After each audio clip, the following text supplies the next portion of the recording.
Hey everybody, we are back. We're back.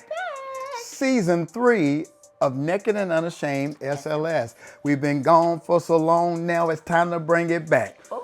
Ooh, you ready? You ready? Y'all, are y'all ready? We have an exciting season 3 lined up for you. We're trying to reach 1,000 subscribers by the end of the year. What's that on the screen? 1,000. We need 1,000 subscribers. Yeah, so what we plan on doing is we're going to randomly choose from people who are commenting, and we're going to send you guys a small token of our appreciation. So make sure you subscribe, like, and comment. And let us tell you, we have to give this disclaimer.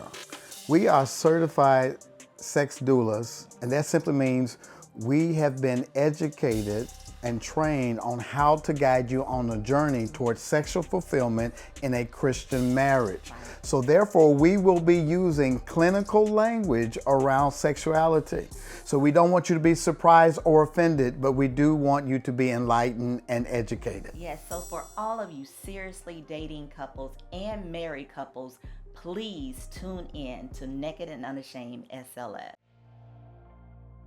We have a new feature, and it's starting August the 12th, called Spencer's After Dark. All right. We realized that after watching our podcast that you may have some questions, so we want to be able to answer those questions. And listen, this is exclusively for you, our subscribers. So come and tune in on TikTok, Instagram, and YouTube, 8 p.m. Central Standard Time, starting August 12th. We'll see you there. I'm talking about, can we have one without the other, one without the other? Hey everybody, we are back for Naked and Unashamed Season 3, and tonight it's gonna get hot in here because we need to talk about some things that affect a lot of couples, and it's around infidelity. Why do people cheat? Sweetheart, let's jump right into it. Why do you think people cheat in their relationships, whether it be marriage, whether it be people who are engaged, people who are in an exclusive relationship? Why is infidelity such a big issue? Well, there's so many reasons, different reasons why individuals choose to cheat, because it is a choice. But I think one of the things is they're not happy in their relationship. And although I'm saying the word happy, happy is circumstantial. You know, just almost like this thing didn't make you happy, so you did this. It's almost a reactionary thing. So a lot of couples or individuals cheat because they're not happy. You know, that word happy is a dangerous word. It's a word that is conditional. Right. Yes, sir. You remember when Will and Jada went through their whole big deal about the entanglement. And Will said that he gave up on trying to make Jada happy a long time ago because happiness was something she had to determine within herself. Right. And a lot of us look to our spouses or our significant others to make us happy. Happiness is something I think that the other person has to figure out within themselves, and we complement each other when we have resolved our own issues within ourselves. Does that make sense? It does. It does. Because when you were saying that it's circumstantial, that it depends on what's going on, the Outside. circumstance, not really. It's some internal things that's going on that may be causing the rift, or it could be something going on within the relationship that causes the rift. But that word happy is almost like a double-edged sword. I think it was Mary J. Blige that said, you're not happy because you're not happy with yourself. Yes. I think when you are happy, secure in your own self, and you find a person that complements you, and you're in a committed relationship, happiness is about the two of you working towards those external situations or circumstances that may not be perfect. But when you're honest and open in your communication, you can talk about those things that are causing you not to be happy. A fatal mistake, I think, in relationships is to go outside of your relationship and try to find something to make you happy. Right. When everything you needed to make you happy is really within your relationship, but it's what you put in it Right. in terms of what you get out of it. Correct. And I believe that in every relationship, whether you're seriously dating or you married, there are going to be times that you're not going to be happy. But it is incumbent upon you or the person, so you and your spouse or your significant other will talk about those particular times. You know, in the Ten Commandments, one of the first laws that God gave the children of Israel was to not to covet your neighbor's wife or your neighbor's property, not to be obsessed with OPP, other people's property. When it is that we start looking outside of our relationships to make us happy, it sets up a dangerous cycle that leaves the door open for you to go find happiness elsewhere. Right. Happiness is what you make of your relationship. So we can no longer use an excuse, well, I wasn't happy. I wasn't happy. That's why I cheated. No, you chose to cheat because you took an easier route to go find satisfaction somewhere other than the relationship in which you made the commitment. So that's one of the reasons people say, I'm not happy. I think it's a cop-out. I do believe that there are times in our relationship where we're not going to be happy. I agree. Right. And we've got to make a decision on how do I fix my happiness, first of all, within myself. And then what can I do in this relationship so that I'm happier with the person who I said makes me happy. Right. Now, fundamentally, we know that we're supposed to be together. We love each other. We have a foundation. And yes, there have been times in our relationship where we weren't happy with maybe something the other person did. We weren't happy with our financial situation. We weren't happy with the level of intimacy. But when we learned to communicate about it, we found that we rediscovered how to be happy. Does that make sense? It makes perfect sense. It's almost like you have to fix what's broken. And whether that glue that fixes what's broken is the communication, spending more time together, really delving into what is going on in your own person and within the relationship. I think once those conversations take place, then that healing can begin. Yeah. Another reason, the second reason, y'all ready for number 2? The second reason people cheat in a relationship is because some people find it exciting.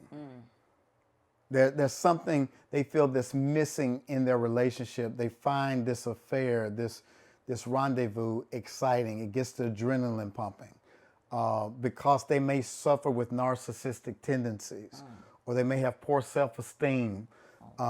They may have some mental issues. You never know when you're entering, especially when you're entering to a new relationship, what people are bringing into that relationship. Yeah. And some people have used as a default mode chasing new relationships for a dopamine rush.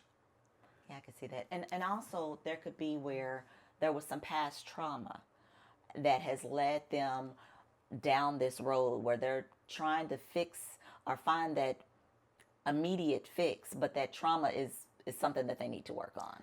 And I think some people are addicted to romance. You know, it's like that new car smell. It's like, I've been in this relationship for a while. It's not exciting anymore. And I need to go out and find something exciting. Question for y'all. Why can't we make our current relationship exciting? Why can't your mistress be your wife? Your wife, your girlfriend, your lover, everything, your best, all of it, all in one. What does it take for a woman to be all those things to her man, though? Well, I think that one, I know we said a minute ago, not happy, but she has to be happy within herself. She has to have enough positive outlets that pour into her so that she can pour into the relationship, and also having a spouse that's very caring and attentive and that they can continue to communicate when things are not always perfect, but they could get to that next level. And you got to be flexible. I mean, that woman and that man have to be flexible. You can't be so rigid that you get stuck in these ruts and these routines and have the same boring vanilla sex, Right. the same position every night, You got to mix it up. Y'all got to keep your love life exciting. You said something a minute ago. Fun and flexibility. You have to be flexible because there are going to be times when things are not exciting, but you have to be flexible with one another. Yeah, we intentionally carve out moments throughout the year where we go on trips or we go on a date night or we do something spontaneous because we want to be married for the rest of our lives.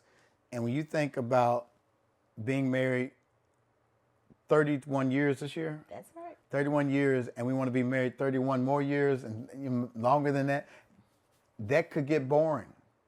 But we choose to be intentional about adding new things to our love life. I want my wife to be, like she said, my girlfriend, my wife, the mother of my children, my mistress, my plaything, and she has the capacity to switch it up. And I try to keep it exciting for her. That's why I go work out. I want to make sure I'm looking good. I want to make sure I'm smelling good.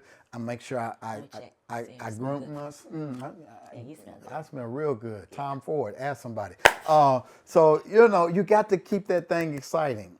And if there are some narcissistic tendencies, if there's some unresolved issues, you might want to seek out counseling to deal with the things that you brought into the relationship that have nothing, Lord, thank you for that, they have nothing to do with your spouse. Let me help somebody real quick. Some of y'all are beating yourselves up because you're like, I did everything I could for this man to remain faithful to me. I was sexy. I cooked dinner. I took care of the kids, and he still went out and cheated on me. I provided for her. I took care of her, and she still went out and cheated on me. Sometimes it doesn't have anything to do with you.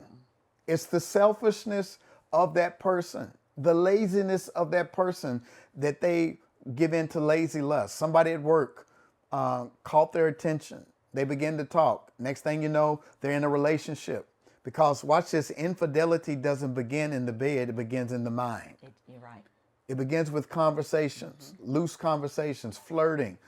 And if you're not perceptive, not self-aware of your own inner proclivities, your own inner dynamics, you could give leeway to the woman, as they say in Proverbs. It says, son, beware of the adulteress, her lips drip with honey. There are going to be people who know what to say. They can smell when you're vulnerable. You've got to know your own self. You've got to be able to discern when somebody is setting a trap for you. You cannot entertain foolishness, especially when there's a vulnerability in your relationship. And that's another thing, sweetheart. I think people need to be careful about talking to people about what's going on in their marriage. Oh, absolutely. We teach all the time for new couples or even older couples that you need to keep what's between your husband, your wife, as sacred and not let friends, relatives in, because if you're able to work something out and you've already told girlfriends or family, they're not going to be so quick to forgive. And you can't tell culture vultures or people who are preying on you like, I see a door open. He don't look happy. Going back to happy. She doesn't look happy. And so let me, ooh, your hair looks good. Oh, you look nice. What's going on? Who's there for you? Yeah, all those little things eat away. But this whole, what if a couple or a person doesn't recognize that there are some proclivities, that there's a narcissistic trait, or if there's been some trauma?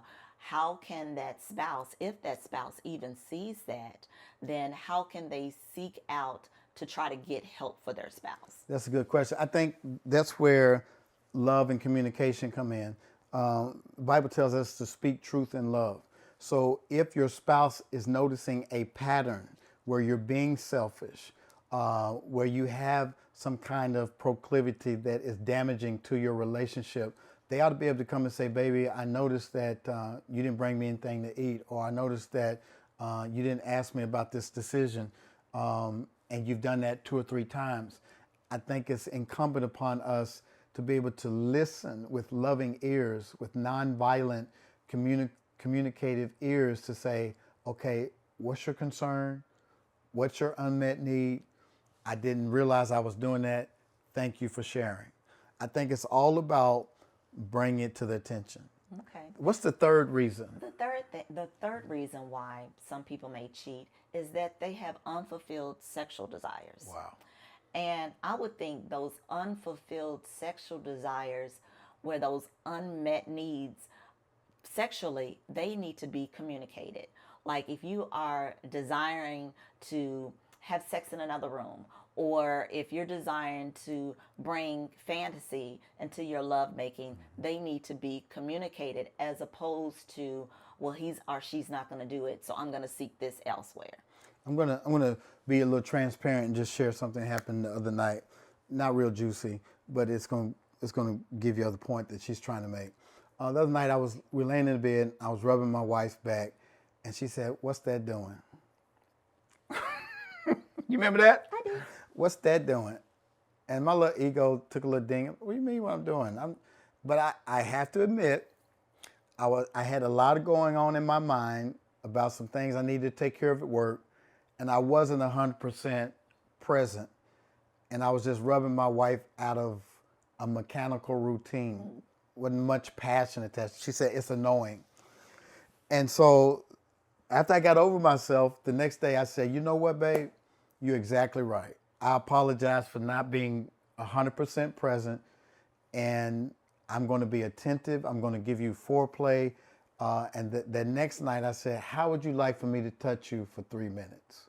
So the point is, in unfulfilled desires, there's something that one spouse is missing in the relationship, and they don't feel like they can ask for the sex they want. One of the liberating things that we have done in our marriage is to be able to ask for the sex we want, to be lovingly honest, not brutally honest, lovingly honest, like, babe, that doesn't really do anything for me, but I had this thought, I want to try this. And my wife was like, okay, well, I appreciate you sharing that. I know it took a lot of courage for you to ask me that. And we call that the imago dialogue, being able to ask for what you want, for the other spouse to listen and to repeat back what they heard. It's not a promise that you're going to do it, but at least they hear it. And sometimes you don't have because you don't ask. And I want to add to that, sometimes sexual desires are not met because every day, every second, we're aging. So things go on with our bodies that we may be aware of or may not be aware of. So I keep saying communication. So talk to your doctor, like women going through menopause, men going through menopause. We have to make sure that we're staying on top of our doctor's appointments, that we're communicating if sex is painful, if you've taken a lot of cold medicine that can dry out your vagina. And so if you're not communicating those things with your spouse, then you're setting up where your spouse may feel dejected because of something that's internally going on with your body. Yeah. So when something is going on with your spouse's body and you're not getting the desires fulfilled, it may cause you to want to check out and go to somebody who's not having those issues. That's lazy. It's not thoughtful. Because when we got married, we said what? In sickness And in health. and in health. So that unconditional vow and commitment you made was that I'm going to stick with you even when you're going through these issues. And there's been times in our lives that we've had to deal with each other, with you going through menopause, with me going through menopause, that we had to go to the doctor and make some adjustments. But we stuck with each other through those adjustments, and here we are. Another thing, number 4, another thing that causes people to cheat is sexual addiction. Sexual addiction happens when there's some kind of trauma or interruption that happens early in life that is unresolved and follows people into their relationships. For example, if somebody's molested when they're a child, their brain gets rewired to think that the act of sex is actually intimacy, and it's not. And so a lot of people will grow up going to chase physical intimacy to give them that feeling that they were not ready to receive when they were a child. Or they were introduced to sex too early. You know, the Bible tells us, do not awaken sexual desires before it's time. And when we are introduced to sex too early, it can become something negative that follows us the rest of life. And so if you find yourself having a obsession with watching pornography or something that is not normative, then you need to seek out some counseling to deal with those issues that have consumed your life and have interrupted your relationship. It's too much of anything is not good for you. I know a lot of men were like, too much sex is not, yeah, I want too much sex, but too much of anything is not good for you. Everything is better in moderation.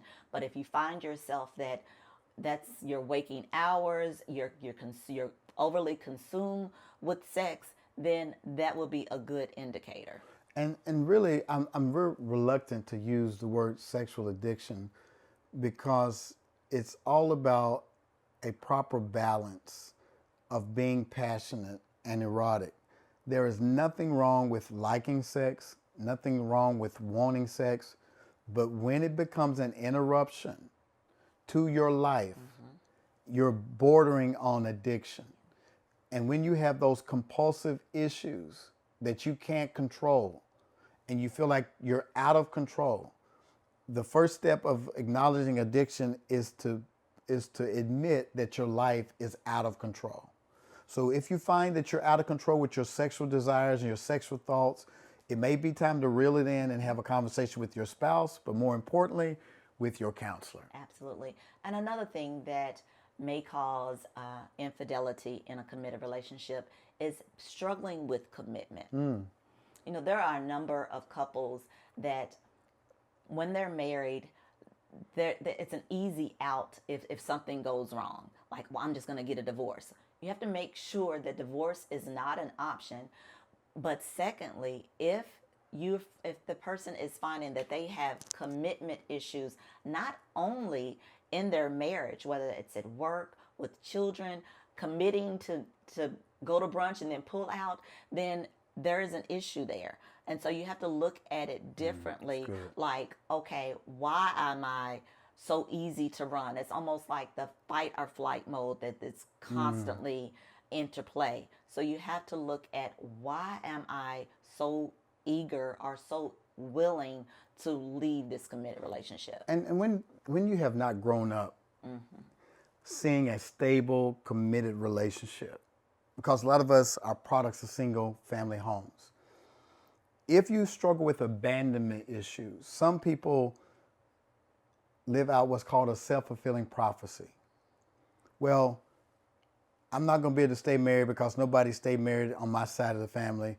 So I'm going to do something to self-sabotage this relationship because it's too good to be true that it's going to last. Or you've never seen commitment, so you don't know how to follow through on the intentionality of being committed. But those things can be overcome if you can be self-aware enough to say, you know what? My family history has played a role in how I've approached my relationship. I never saw my dad faithful to my mom, and so I have normalized infidelity. And listen, there are a lot of people that I've talked to in marriage counseling, you have too, on how they normalize adultery. Well, my daddy had a chick on the side. Right. There's even little parodies on TikTok that I've seen about side chicks and that kind of thing.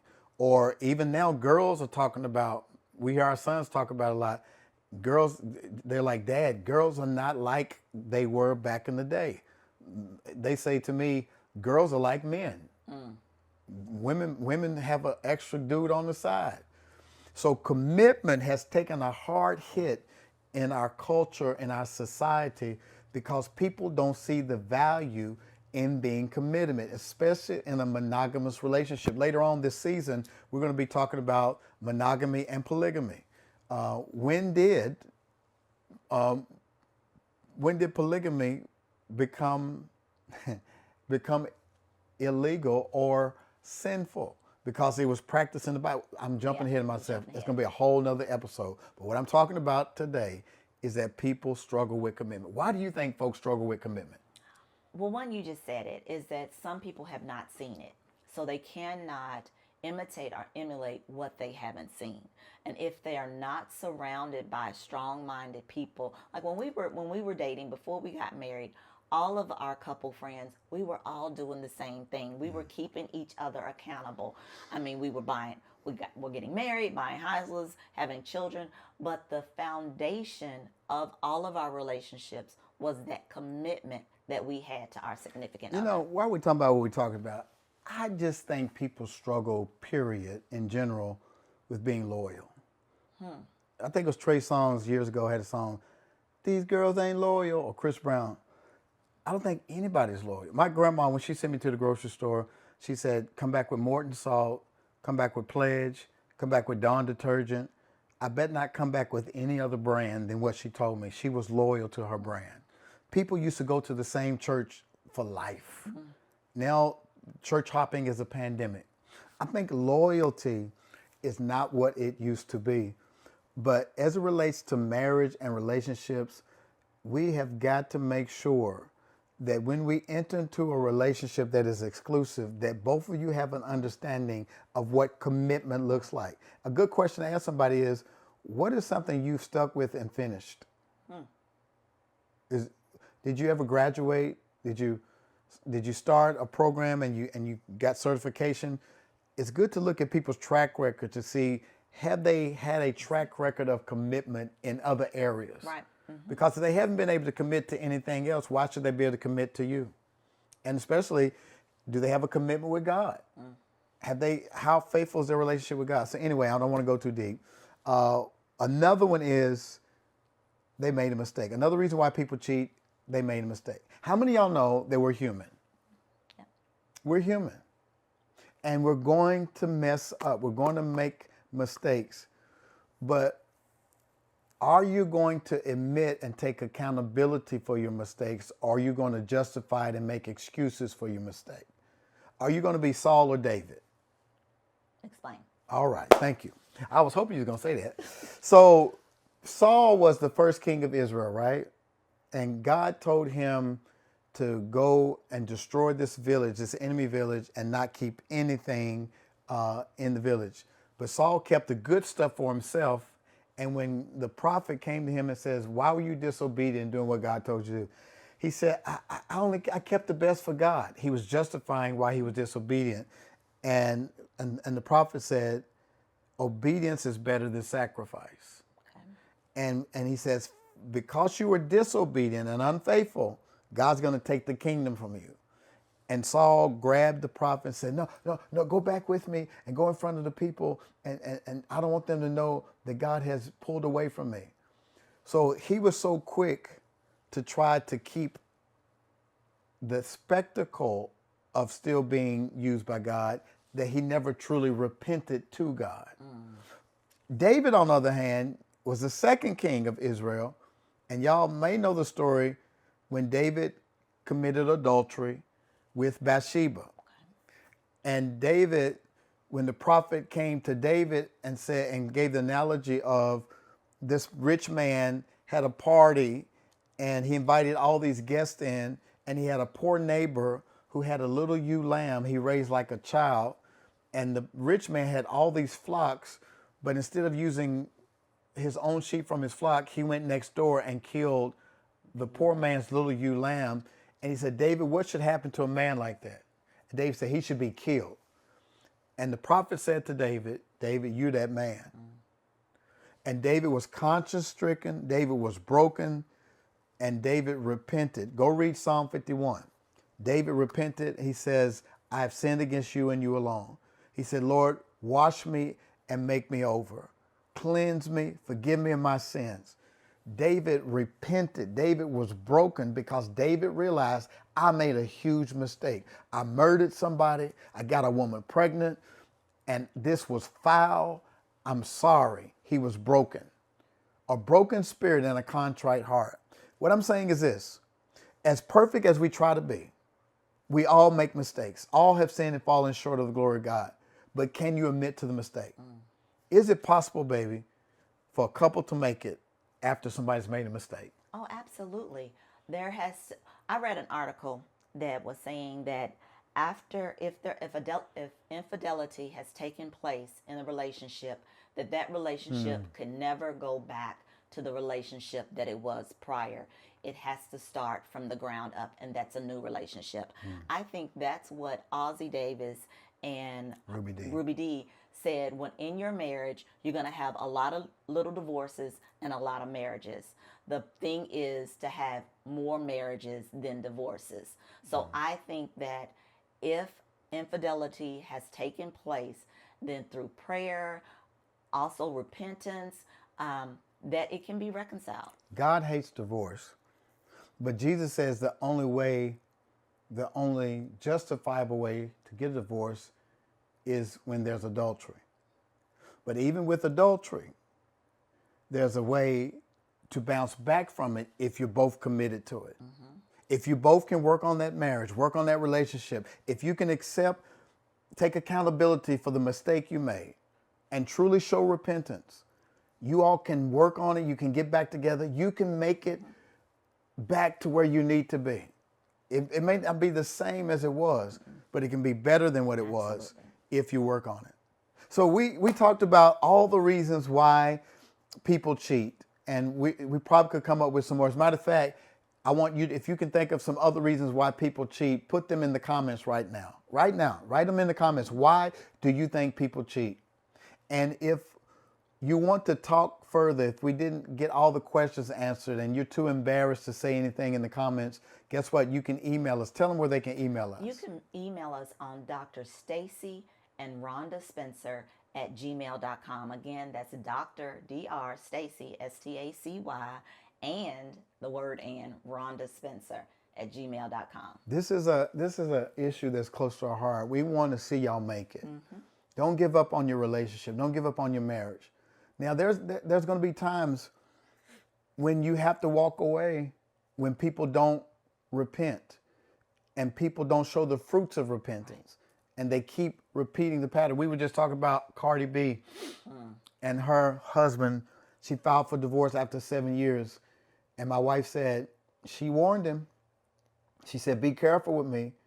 And he kept repeating the pattern until she couldn't take it anymore, even as she's getting ready to give birth to their third child. And I hate it because I wanted to see her and Offset make it. But Offset set her off because he could not stop his infidelity. But when there's repentance, when there's brokenness, you can salvage that relationship. And that's our prayer for you. Listen, before we let you go tonight, part 2, next week, we're going to pick back up on this, and we're going to talk about how do you affair-proof your marriage? How do you affair-proof your marriage so that you don't repeat like what Offset did to Cardi B? We don't want to see anybody get divorced. God hates divorce. He wants you to make it, and we're going to teach you how to affair-proof your marriage. How many subscribers are we going to try to get this year? We are shooting for 1,000. 1,000. Subscribers. Somebody said 1,000.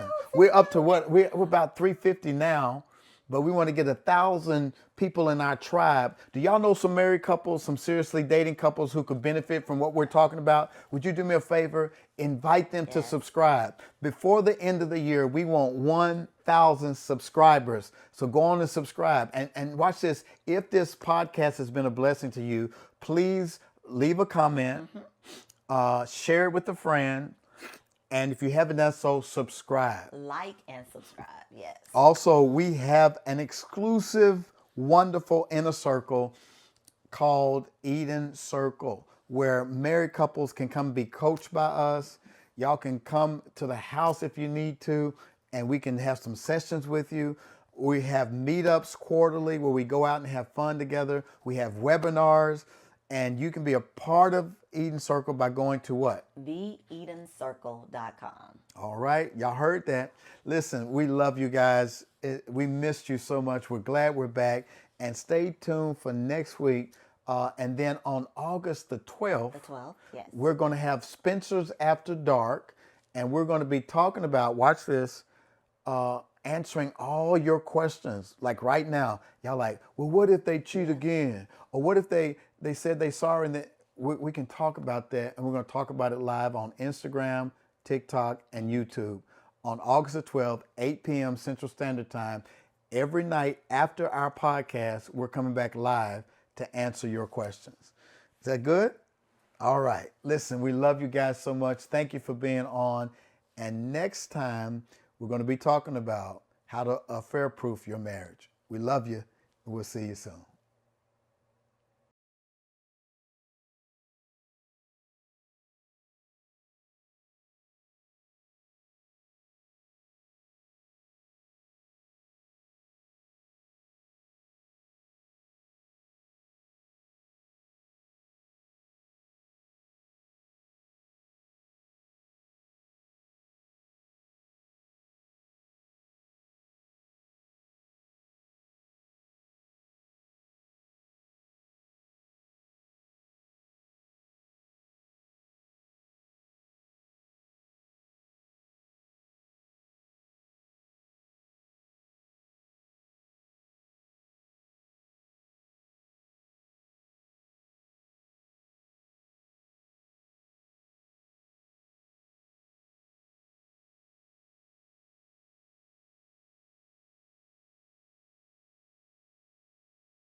Just takes a little effort, we can work it out. These things go hand in hand, know what I'm talking about. Can we have one without the other?